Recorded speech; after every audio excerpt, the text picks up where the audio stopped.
Rias jenazah setiap kali merias wajah jenazah. Akan memotong pakaian almarhum terlebih dahulu. Hingga telanjang bulat. Kali ini almarhumah adalah seorang wanita cantik. Mengenakan pakaian dalam merah yang mewah. Saat pria itu bersiap memotong tali spaghetti, jenazah tiba-tiba membuka matanya. Di mana saya? Yang aneh adalah, pria itu tidak merasa takut, tetapi dengan tenang memberitahu wanita itu. Ini adalah rumah duka. Kamu sudah mati. Saat itu wanita itu juga mengingat kembali. Dirinya memang menabrak sebuah truk yang membawa pipa baja. Tapi sekarang dia bisa bernapas dan berbicara. Bagaimana mungkin sudah mati? 8 jam yang lalu kamu meninggal dunia. Darahmu sudah tidak lagi bersirkulasi dalam tubuh. Sel-sel otakmu perlahan-lahan mati. Tubuhmu sudah mulai membusuk. Melihat wanita itu masih tidak percaya. Pria itu terpaksa mengeluarkan akta kematiannya. Tertulis dengan jelas di atasnya. Tidak menghasilkan penyebab yang mendasari yang diberikan di Pari. Namanya Anna T. Penyebab kematiannya adalah pendarahan internal parah akibat kecelakaan mobil. Setelah mengatakan itu, dia mengambil spons dan membersihkan lukanya.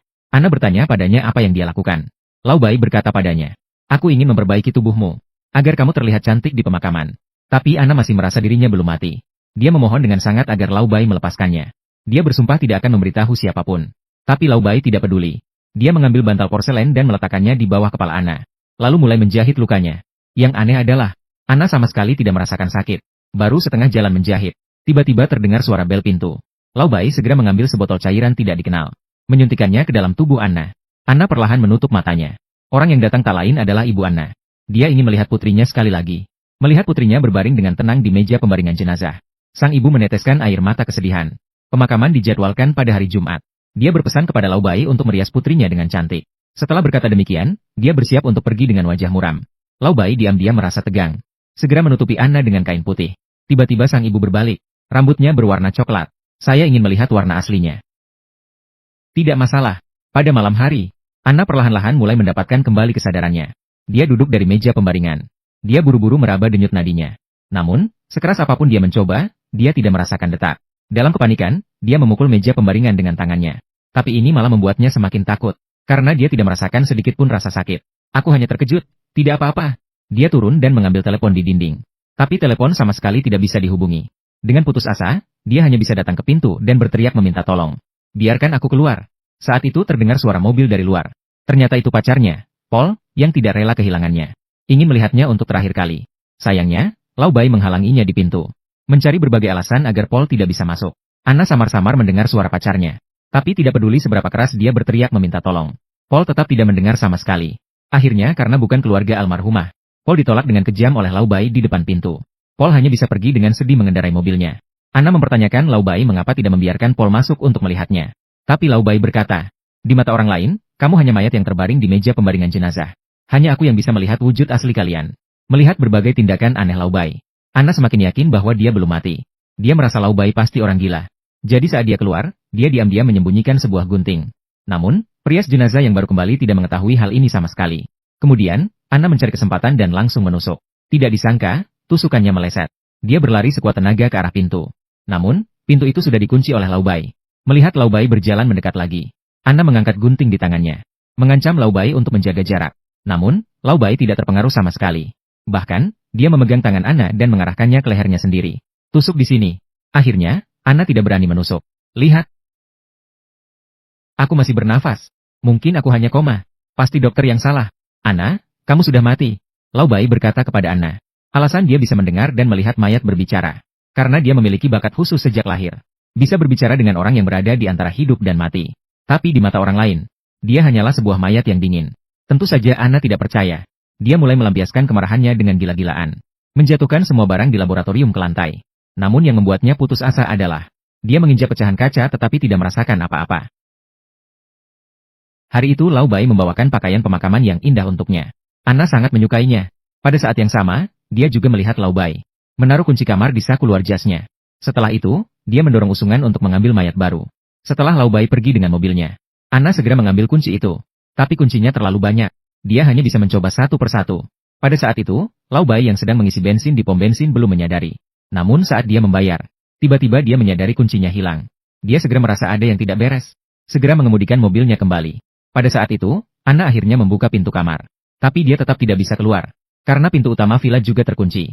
Dia hanya bisa terus mencoba satu persatu. Dengan susah payah dia berhasil membuka pintu terakhir. Lau Bai juga kebetulan tiba di lantai bawah dengan mobilnya. Dia hanya bisa mencari tempat untuk bersembunyi sementara. Dan bersiap untuk berjuang mati-matian.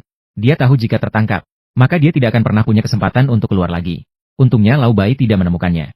Dia kembali ke pintu utama. Menemukan bahwa kunci yang ada di pintu sudah diambil kembali oleh Lau Bai. Dalam kepanikan, dia menemukan sebuah telepon di sebuah ruangan. Anna dengan tidak sabar menelepon nomor pacarnya, Paul. Tapi yang tidak terduga adalah, ketika pacarnya mendengar suaranya, dia langsung menutup telepon. Ternyata sejak Anna mengalami kecelakaan mobil, Paul selalu tidak bisa menerima kenyataan. Baru-baru ini dia sering mengalami halusinasi. Tidak bisa tidak, dia curiga bahwa ada masalah dengan kesehatan mentalnya. Saat Anna tampak tidak percaya, Lau Bai sudah diam-diam datang di belakangnya. Dia membujuk Anna untuk menerima kenyataan. Dengan begitu, hanya akan membuat orang-orang yang mencintainya semakin menderita. Untuk membuat Anna menyerah, Lau Bai menarik lepas sebuah kain penutup. Ini menjadi pukulan terakhir yang menghancurkan harapan Anna. Karena dirinya di cermin memiliki mata cekung dan wajah pucat. Kenapa aku terlihat seperti mayat? Karena kamu memang mayat. Kali ini Anna tidak bisa berkata apa-apa lagi. Dalam hatinya, dia mulai perlahan menerima kenyataan bahwa dia sudah mati. Aku sudah mati. Saat itu, tiba-tiba terdengar suara dari luar jendela. Ternyata itu adalah anak kecil tetangga. Yang terkejut melihat pemandangan aneh ini. Karena Anna adalah wali kelasnya di sekolah dasar. Tapi Lau Bai tidak menghiraukannya. Dia yakin tidak ada yang akan percaya omongan anak kecil. Dan saat ini Anna sudah sepenuhnya dicuci otak. Ketika dia benar-benar kehilangan harapan. Sebuah embusan napas muncul di cermin. Wajah Lau Bai berubah. Saat Anna tidak memperhatikan, dia segera menghapus jejak di cermin. Sejak saat itu, Anna sepenuhnya menerima kenyataan bahwa dia adalah mayat. Kapanpun seseorang datang, Lau Bai selalu menyuntikkan obat misterius padanya. Hari itu, seorang perwira polisi datang berkunjung. Dia ingin melihat adik laki-lakinya yang baru saja meninggal sebelum pemakaman. Pada saat itu, kepala Anna tiba-tiba bergerak sedikit. Adegan ini kebetulan dilihat oleh polisi. Karena kepekaan profesional, dia merasa ada yang tidak beres. Jadi dia meminta untuk sendirian dengan adik laki-lakinya selama 2 menit. Lau Bai tidak bisa menemukan alasan untuk menolak. Jadi dia harus pergi sementara. Kemudian polisi gemuk itu berjalan ke arah Anna. Mengangkat kain putih di tubuhnya. Karena saat ini Anna sudah tidak mengenakan pakaian. Dia hanya bisa menutup mata dan merasakan detak jantung dengan tangannya. Saat itu Lau Bai tiba-tiba masuk. Polisi gemuk tidak tahu bagaimana menjelaskan situasi canggung ini. Dia hanya bisa pergi dengan malu. Sisi lain. Pacar Anna, Paul, datang ke sekolah untuk mengemasi barang-barang peninggalannya. Anak kecil itu menghentikannya. Mengatakan bahwa guru mungkin masih hidup. Karena dia melihat dengan mata kepalanya sendiri guru mengenakan baju merah berdiri di depan jendela rumah duka. Ini seharusnya kabar baik. Tapi Paul kehilangan kendali dan menjatuhkan anak itu ke tanah. Dia merasa anak kecil itu mempermainkannya. Tapi dalam perjalanan pulang, dia tanpa sengaja melihat di etalase toko pakaian di pinggir jalan gaun merah yang dikenakan oleh manekin. Anna juga kebetulan memiliki satu. Dia langsung merasa merinding. Dia langsung mengemudi ke rumah duka untuk mengkonfrontasi Lau Bai. Namun Lau Bai tetap tenang seperti biasanya. Dia berkata bahwa orang yang sudah mati tidak bisa hidup kembali.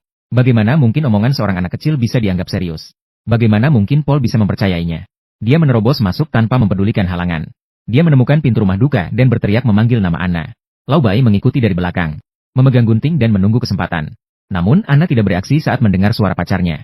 Karena saat ini dia yakin bahwa dirinya sudah mati. Selain Lau Bai, tidak ada yang bisa mendengar suara mayat. Melihat Anna tidak berbicara sama sekali, Lau Bai merasa lega. Dia mulai menenangkan Paul. Dan dengan alasan melapor ke polisi, dia memaksa Paul pergi. Berbicara tentang melapor ke polisi. Ini mengingatkan Paul. Dia segera mencari temannya yang menjadi kepala polisi. Berharap temannya bisa membantunya mengeluarkan surat perintah penggeledahan. Namun polisi berpikir bahwa dia karena kehilangan orang yang dicintai sehingga mengalami halusinasi. Bahkan memukul seorang anak kecil. Sambil berbicara, dia mengeluarkan akta kematian Anna. Namun, Paul segera menemukan masalah. Dokter saat itu hanya memeriksa pupil dan denyut nadinya lalu menyimpulkan kematian. Dia berpikir bahwa kemungkinan besar Anna disuntik dengan obat tertentu. Pandangan ini didukung oleh seorang polisi lainnya. Karena dia tahu memang ada senyawa air dan hidrogen bromida yang bisa melumpuhkan seseorang dalam hitungan detik. Membuat detak jantungnya hampir mendekati nol. Melihat kepala polisi sudah mulai ragu. Tetapi kata-kata polisi gemuk di sebelahnya membuatnya mengurungkan niat. Karena dia baru saja kembali dari rumah duka. Melihat Anna berbaring di meja pembaringan jenazah. Dan dia sendiri juga sudah memeriksanya. Memang tidak ada detak jantung. Karena tidak ada bukti. Kepala polisi juga tidak bisa membantu Paul. Dia menasihati Paul untuk bersabar. Besok adalah pemakaman Anna. Saat itu, kamu akan bisa melihatnya. Pada saat itu di rumah duka, Lau Bai sudah selesai merias wajah Anna. Pakaian pemakaman hitam, stoking hitam dan sepatu hak tinggi hitam. Dia terlihat begitu anggun dan elegan. Lau Bai berjalan membuka pintu kamar. Memberi Anna kesempatan terakhir untuk berjalan keluar sendiri. Tapi Anna berhenti di pintu. Dia sudah kehilangan kecantikannya. Dia sudah kehilangan keberanian untuk hidup. Aku senang aku sudah mati. Aku senang semuanya sudah berakhir. Anna berbaring di dalam peti mati. Lau Bai melanjutkan mengambil obat misterius. Sebelum menyuntikkan, Anna ingin melihat dirinya untuk terakhir kali. Lau Bai tidak menolak. Dia mengeluarkan sebuah cermin. Anna melihat dirinya di cermin dengan riasan yang indah.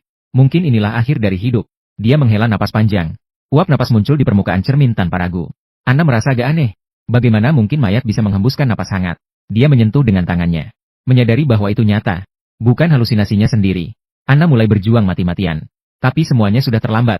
Lau Bai segera mengeluarkan obat dan menyuntikkannya. Anna kehilangan kesadaran. Lau Bai mengeluarkan kamera. Mengambil foto terakhirnya di dunia. Di pemakaman. Paul akhirnya bertemu dengan Anna. Ini membuatnya benar-benar putus asa. Paul dengan penuh kasih mengeluarkan cincin pertunangan mereka. Dengan lembut memasangkannya di tangan Anna. Pada saat itu, bibir Anna bergerak sedikit. Tapi Paul masih merasa bahwa itu hanya halusinasinya. Lau Bai khawatir semuanya akan terbongkar. Menutup peti mati lebih awal. Ketika Anna terbangun lagi, pemakaman sudah selesai. Di luar sudah mulai menguburkannya. Rasa takut yang mencekik membuatnya berjuang mati-matian. Namun, tidak peduli seberapa keras dia memukul peti mati. Orang-orang di luar tetap tidak mendengar. Saat malam tiba dan acara makan dimulai. Paul yang sedih hanya bisa menghilangkan kesedihannya dengan minuman keras. Namun, Lau Bai memberitahu dia bahwa Anna belum mati. Paul langsung terkejut. Tapi yang paling penting sekarang adalah menyelamatkan Anna. Jadi dia melaju kencang menuju pemakaman. Paul yang telah minum banyak alkohol tidak bisa berkonsentrasi. Tiba-tiba ada kilatan cahaya putih di depan. Sepertinya ada sesuatu yang terjadi. Apa yang telah terjadi? Tapi juga sepertinya tidak ada yang terjadi. Dia akhirnya tiba di pemakaman. Menggali kuburan Anna. Mengangkatnya keluar dari peti mati. Setelah beberapa upaya penyelamatan, Anna akhirnya mulai sadar kembali. Jika kamu berpikir ini semua nyata, maka kamu salah. Akhir yang sebenarnya adalah, kilatan cahaya tadi adalah momen terakhir kecelakaan mobil Paul. Saat itu juga, pada saat-saat terakhir kecelakaan mobil tadi, semua yang terjadi setelahnya adalah mimpinya. Ketika dia terbangun lagi, dia sudah berada di rumah duka.